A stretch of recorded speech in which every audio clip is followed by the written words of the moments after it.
Traditional parade in Chungcheou returns. Ceremony for Buddha's birthday. And high-level meeting between Chinese and U.S. officials in Washington amid bilateral tensions.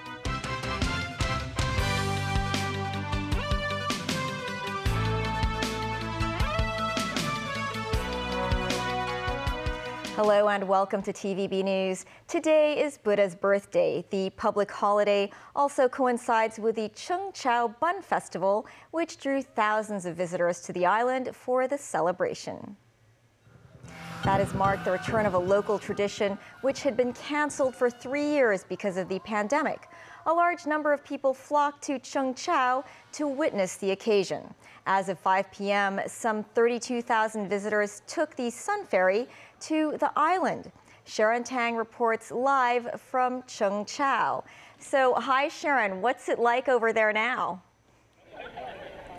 Hello. I am right now at the Pak Chai Temple playground where the actual bun scrambling competition will happen right behind me at the stroke of midnight. Tickets will be issued for free at around 10 p.m. at a nearby fire station. Now, there are plenty of things to look out for tonight, which includes whether contestants can perform up to par after a 3-year hiatus. And just like before, there are 9 male contestants and 3 female contestants. But earlier during the day, so many flocked to Chungcheou and braved the heat to watch the spectacular Pusic parade, and there are so many of them are tourists from around the globe. So here are some of the highlights of the situation earlier in the afternoon.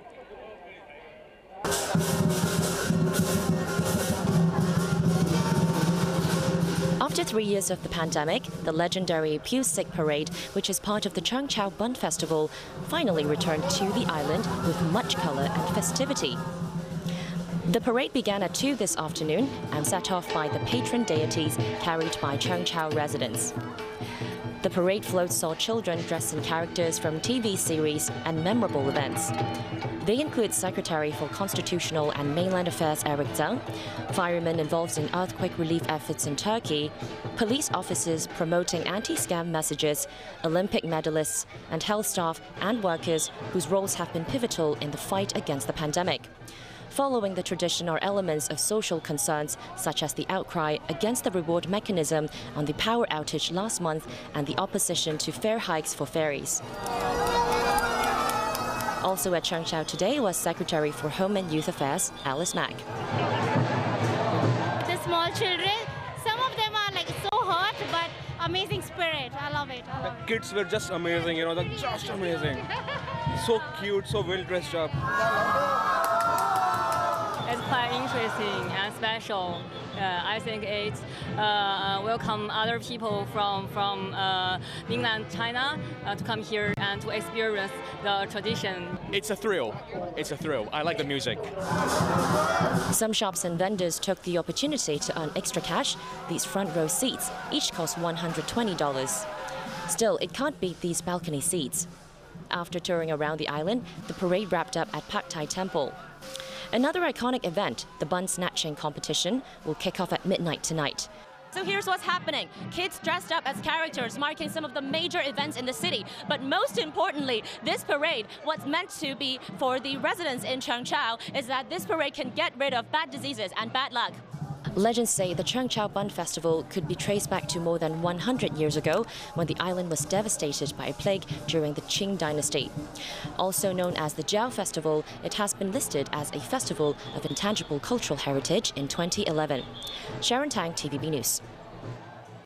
Large numbers of residents made their way from the Central Ferry piers to Chungcheou today. Sun Ferry said some 32,000 people had boarded ferries for the island as of 5 this afternoon. The ferry service company said that it arranged an average of 4 to 5 ferries per hour to Chungcheou during the busiest hours of the day.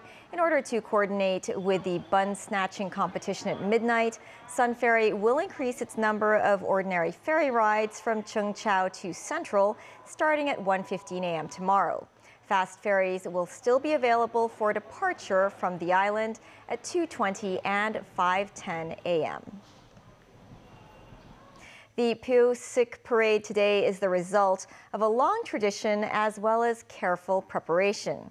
Children who dressed up as Chinese deities or folk heroes paraded on platforms began their final preparations this morning. Timothy Lee tells us more. Sitting patiently and waiting for the makeup to be completed, some of these kids in Changchao have waited for 3 years for this special moment. These participants were preparing for Piu-Sik, otherwise known as the Floating Colors Parade, where young people wear colorful costumes representing folk characters from Chinese history, as well as politicians and entertainment figures. It is a traditional custom that dates back to almost a century ago. Ms. Young, a mother of a performer in this year's Piu-Sik, was a 5-time performer herself starting in 1998. She said she hopes her 4-year-old daughter could carry on her legacy, as many parents consider it an honor for their child to take part in the event. This mother, also a former performer herself, reminded her children to smile and wave to the crowd, telling them not to be nervous. This year's Piu-Sik themes include historical TV drama and fashion. Some performers portrayed scenes depicting the recent events surrounding the updated district council elections. The organizers noted that there are several requirements for Piu-Sik performers, such as shorter than 100 centimeters, weighing less than 40 pounds, and most importantly, they cannot be afraid of heights. Timothy Lee, TVB News. Today is the first day of the long weekend holiday. Up until 4 p.m., over 340,000 people had left Hong Kong via different checkpoints. Meanwhile, activities were held in the city to celebrate Buddha's birthday, including a 3-day event at the Hong Kong Coliseum. Mimo Singhai tells more.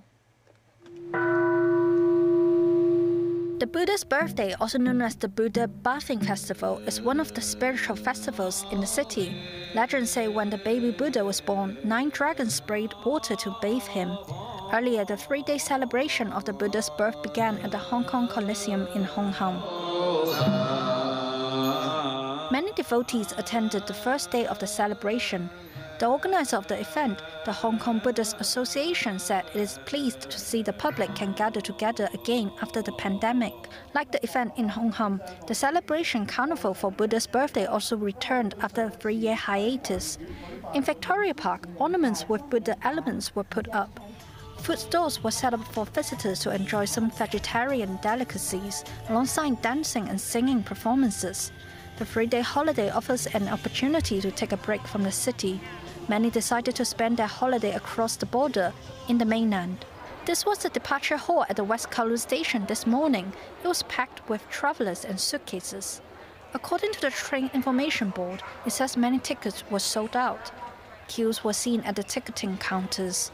Nonetheless, some travelers did not mind waiting, adding it was their first time using the station since the pandemic. This new train station, that's the first time we came back after COVID, so it was really good, very convenient for all the travelers as well. I think it's very efficient, so people go through quite quickly as well, so it's really good. Her husband, meanwhile, said their destination is Shenzhen and planned to have dim sum there. This woman decided to travel further, Guangzhou. Weekend wedding. So how are you feeling? I'm excited. I haven't been to China for 3 and a bit years, so it's the first time going back to Guangzhou, so I'm looking forward to that. MTR reminds passengers to leave sufficient time for immigration procedures. They also need to complete the electronic health declaration required by the mainland before the departure. Mimo Singhai, TVB News. Commerce Minister Wang Wentao and U.S. Commerce Secretary Gina Raimondo met in Washington on Thursday in a development seen as a bid to overcome economic and national security problems between the two countries. It was the first cabinet-level exchange between China and the U.S. in months. Raimondo's office described the talks as candid and substantive. Tracy Furness reports. The relationship between Beijing and Washington has been challenging in recent months. In February, the US shot down a Chinese weather balloon, which the US said was a spy balloon that was flying in American airspace. Last Sunday, G7 leaders pledged to resist China's economic coercion, and Beijing declared US memory chip maker Micron technology a national security risk, banning sales in key domestic industries. On the sidelines of the APEC event in Washington, Beijing's Commerce Minister Wang Wentao raised some concerns in a meeting with the U.S. Commerce Secretary Gina Raimondo.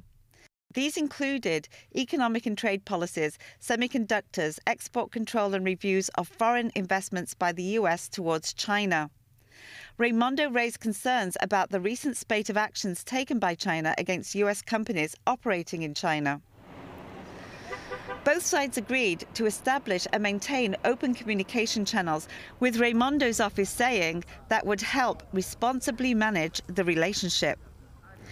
Beijing's Commerce Ministry said the communications would allow exchanges on specific economic trade concerns and cooperation matters. Sino-US analysts believe that the dialogue between Wang and Raimondo could open the doors for more American officials to visit China, but a quick fix to Sino-US relations is highly unlikely in the short term. Tracy Furness, TVB News.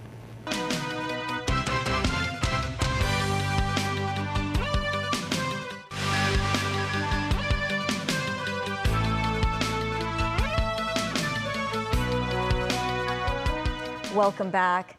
U.S. President Joe Biden and Republican House Speaker Kevin McCarthy are reportedly narrowing their differences on reaching a deal to lift the debt ceiling. After further hard-slog talks, both expressed optimism heading into the weekend that the gulf between their positions could be bridged. Matthew Bray reports. U.S. President Joe Biden and top congressional Republican Kevin McCarthy on Thursday appeared to be nearing a deal to cut spending and raise the government's $31 trillion debt ceiling, with hardly any time left to head off the risk of default.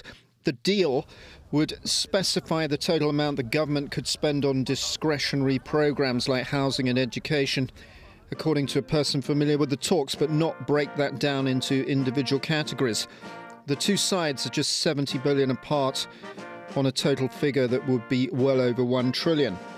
Speaker McCarthy and I have had several productive conversations, and our staffs continue to meet as we speak, as a matter of fact, and they're making progress. I've made clear time and again defaulting on our national debt is not an option, and it's time for Congress to act now. Now, I want to be clear that the negotiations we're having with Speaker McCarthy is about the outlines of what the budget will look like, not about default. It's about competing visions for America. Republicans are demanding spending cuts the Democrats oppose as the price for raising the legal debt limit. Talks went on all day as McCarthy left the Capitol for the evening, and House Republicans displaying risky political bravado left town for the holiday weekend. So the deal that may come together to avoid an economy-shattering default would likely raise the ceiling for 2 years while capping spending on most items. I thought we made some progress. There's still some outstanding issues, and I've directed our teams to work 24/7 to try to solve this problem. Weeks of negotiations have failed to produce a deal, largely because the Biden White House has resisted talking about the debt limit, with the talks likely to brush up to the so-called X Day.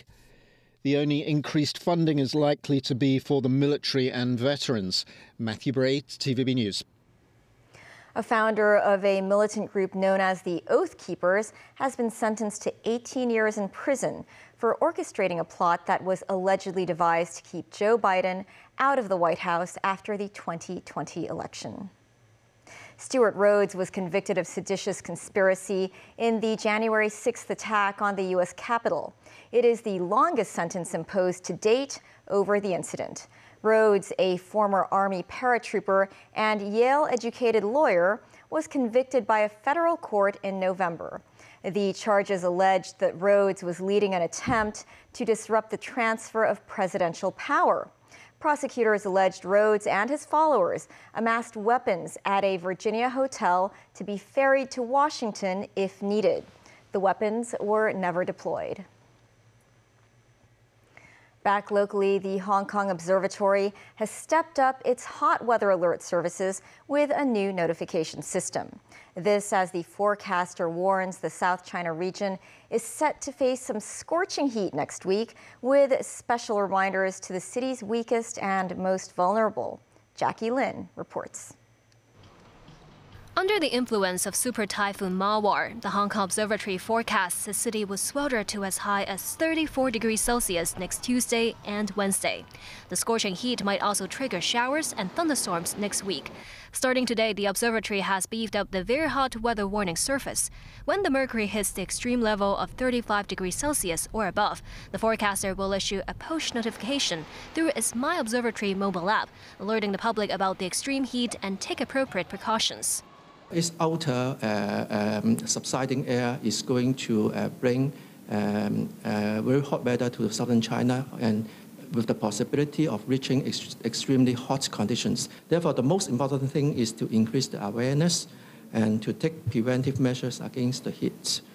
The observatory will also offer special weather tips for those more vulnerable to heat stroke, including pregnant women and the elderly.